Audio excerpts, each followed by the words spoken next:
یونانی لوگوں کے نزدیک زیوس سب سے بڑا دیوتا تھا۔ زیوس کو انسانوں اور دیوتاؤں دونوں کا باپ سمجھا جاتا تھا۔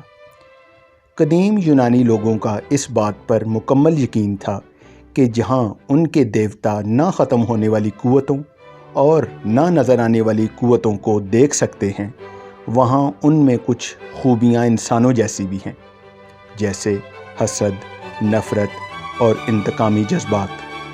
حالانکہ دیکھا جائے تو یہ انسانی خوبیاں نہیں بلکہ بہت بڑی خامیاں ہیں۔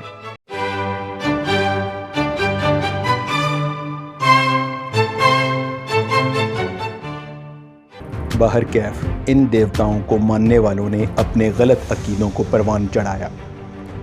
ان کا یہ عقیدہ بھی بہت واضح تھا کہ زیوس دیوتا میں رب کی صفات پائی جاتی ہیں، جو کہ سراسر جہالت تھی۔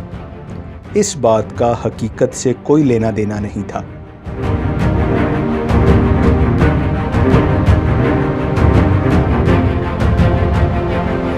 اچھا، یہ عبادت یعنی مذہبی سلسلہ تھا، تو قدیم یونانیوں نے فیصلہ کیا کہ وہ زیوس کے لیے ایک شاندار مندر بنائیں گے۔ یونانیوں نے جب یہ مندر بنا لیا تو انہوں نے اس وقت کے مشہور سنگ تراش اور مجسمہ ساز فیڈیس سے زیوس کا اسٹیچو بنانے کی درخواست کی۔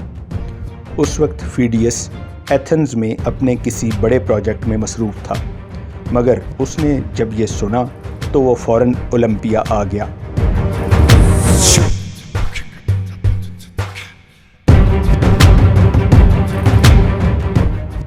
اولمپس نام کا ایک پہاڑ جو یونان کے شمال مشرقی حصے میں تھا، دیوتاؤں کا مرکز جانا جاتا تھا۔ زیوس کے اعزاز میں پہلی مرتبہ 776 قبل مسیح میں اولمپیا شہر میں اولمپک مقابلے منعقد ہوئے، اور یہ سلسلہ آج بھی ہر 4 سال بعد اولمپک گیمز کے نام سے جاری و ساری ہے۔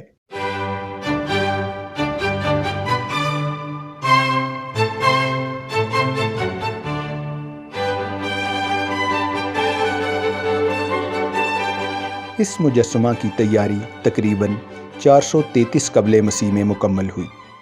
فیڈیس نے جس عالی شان اور شاندار طریقے سے مجسمہ بنایا، ساری دنیا نے اسے تسلیم کیا، اور یوں فیڈیس کی وقت میں بھی بے پناہ اضافہ ہوا، اور جس نے اس کی شہرت کو 4 چاند بھی لگائے۔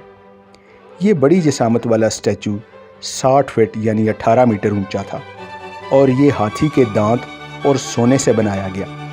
فیڈیس نے مجسمے کے مختلف حصے لکڑی اور پتھر سے بنائے۔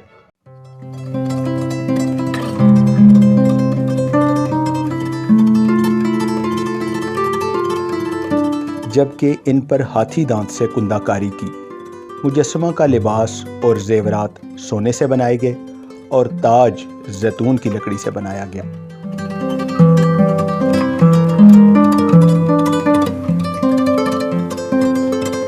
کہا جاتا ہے کہ رومن بادشاہ کلیگولا، جو خود بھی کافی مشہور بادشاہ تھا، اپنے آدمی اولمپیا بھیجے۔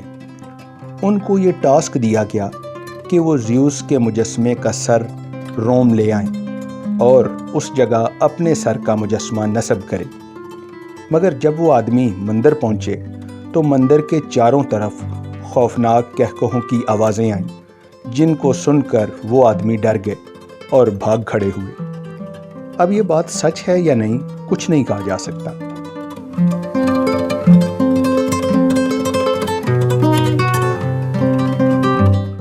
بعد میں یہ مجسمہ وہاں سے غائب ہو گیا۔ کہا جاتا ہے کہ اس مجسمے کو قسطنطنیہ لایا گیا، جو 475 عیسوی میں آتش زدگی کا ایک واقعہ ہوا تھا، جس میں یہ مجسمہ جل کر تباہ ہو گیا۔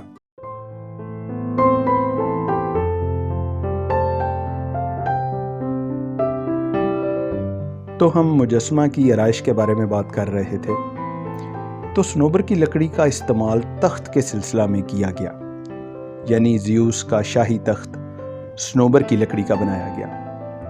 اس تخت پر قیمتی پتھر لگائے گئے اور اس پر جنگلی جانوروں کی تصویریں بھی بنائی گئیں۔ زیوس کے بال اور داڑھی سونے، جبکہ جسم ہاتھی دانت کا تھا۔ زیوس کے اس مجسمہ کی آنکھوں کی جگہ قیمتی پتھر نصب کیے گئے۔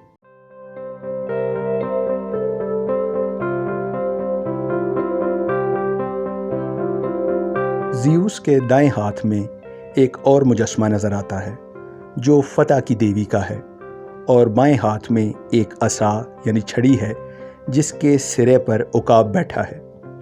اس وقت یہ مجسمہ لوگوں پر اپنی ہیبت طاری کرتا تھا۔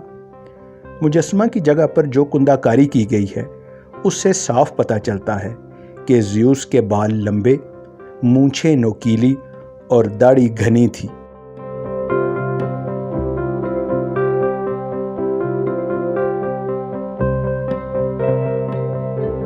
باقیات سے کافی حد تک اندازے لگائے جاتے ہیں، جہاں آرکیالوجسٹ اپنے علم کو استعمال کرتے ہوئے بات کی تہہ تک پہنچنے کی کوشش کرتے ہیں۔ ایک بہت بڑی پیش رفت بلکہ دریافت کہہ لیں، وہ یہ ہوئی ہے کہ فیڈیس جن سانچوں میں سونا بھر کر مجسمہ کے مختلف حصے بناتا تھا ان کا پتہ لگا لیا گیا ہے۔ وہ سانچے اب تجربہ گاہوں میں مزید معلومات کو جنم دیں گے، جس سے ہمیں قدیم دنیا کے دلچسپ عجوبوں کی جانکاری مل سکے گی۔